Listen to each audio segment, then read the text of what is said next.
largely inoperable tumors develop on various organs, impeding their function. Nevertheless, Richard's friendly demeanor, his easygoing personality, and his big heart have endeared him to many people throughout his life. For more than 30 years, he has happily resided at the Wood Services in Langhorne, Pennsylvania, where his progress has been both continuous and substantial. He works 5 days a week in the staff cafeteria on campus, gathers with friends in town for dinner on Fridays, attends service at the local Episcopal Church on Sundays, and enjoys regular visits with members of his immediate family. Richard is happy, safe, and thriving at Woods. New Jersey, Return Home New Jersey specifically, threatens to change all this for Richard and hundreds of others similarly situated to him by compelling their relocation to unfamiliar group homes in unfamiliar towns with unfamiliar staff and unfamiliar housemates, often further away from their immediate families. I am compelled, as are many others in this room today, to ask, why? Why are we doing this? DDD claims to be pursuing these relocations under the guise of community integration, fiscal responsibility, and enhanced family nexus. In my opinion, both as a lawyer and as Richard's guardian, these reasons ring hollow. Richard and other individuals at campus-based facilities like Woods are already more integrated into the community in which they live than they could ever hope to be residing in a 4-person group home sprinkled across New Jersey. Richard knows personally well over 500 people on campus and over 150 people off campus. And virtually every time the two of us go into town for a visit, it culminates in someone greeting Richard and immediately inquiring with an eye towards me or towards Richard's security as to who I am. They want to make sure that I am okay to be with my brother.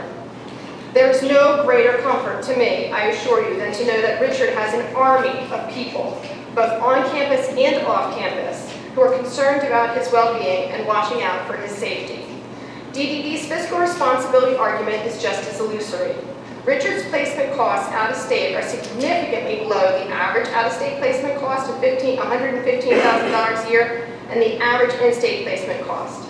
Prior to today's session, I thought that was $202,000 based on testimony that OLS received from DDD, but after today's testimony, it looks like that range is up to $285,000 to $315,000.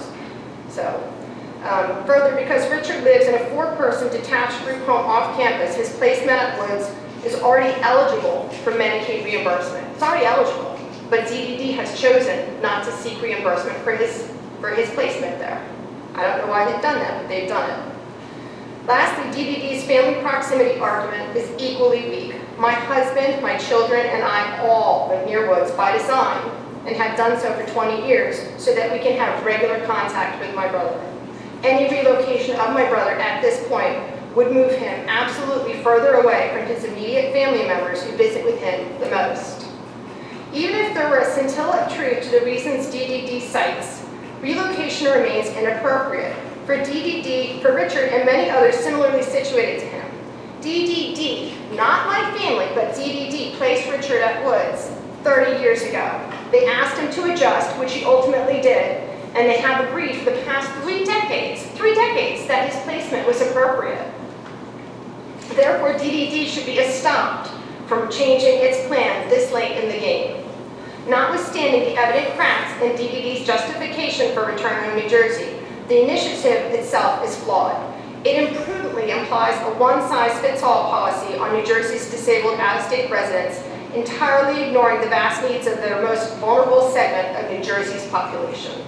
In addition, Return Home New Jersey fails to take into account whether relocation is actually in a disabled person's best interest, a shocking omission given that that is what New Jersey law mandates, a best interest standard.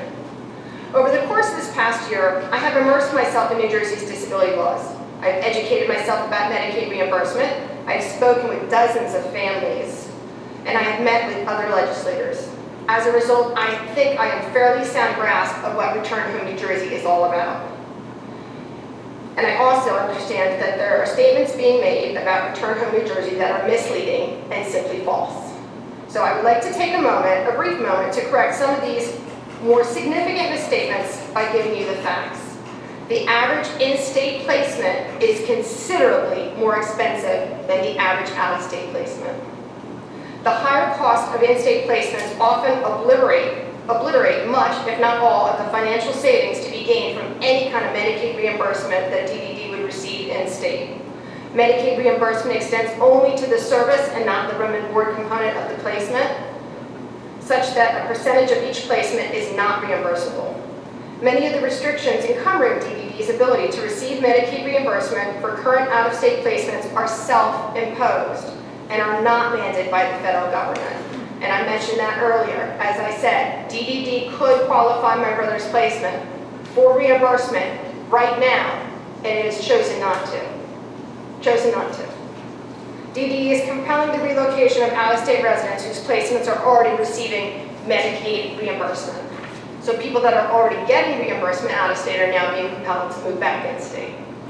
DDD is intentionally marginalizing families during the Return Home New Jersey process, despite what Dawn Akbar said this morning.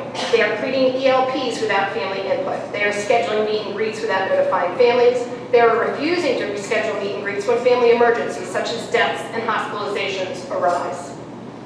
A disabled resident's presence out of state does not affect his or her residency, as residency requires a legal state of mind that disabled individuals are incapable of forming. So these people that are out of state, they remain New Jersey residents, despite what Commissioner Akbar will tell you. Nelson Mandela once said that there can be no keener revelation of a society's soul than the way in which it treats its children. As the mother of 4 young children, but especially as the sister of a child trapped in an adult body, I couldn't agree more. And I can only hope that you are similarly inclined and will do what you can to stop, once and for all, the inhumanity of Return Home New Jersey. New Jersey's disabled out-of-state residents deserve so much better. Thank you for your time and your interest today.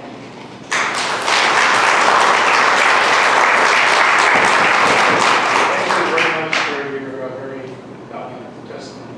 Does anyone on the committee have any questions? Thank you very much. Thank you. Next, hear from Dr. Ted Kastner, a mental health provider, primary care physician, I believe. Dr. Kastner. Thank you, Senator Gordon, Weinberg, and Curlis, Ruiz, and Sarr.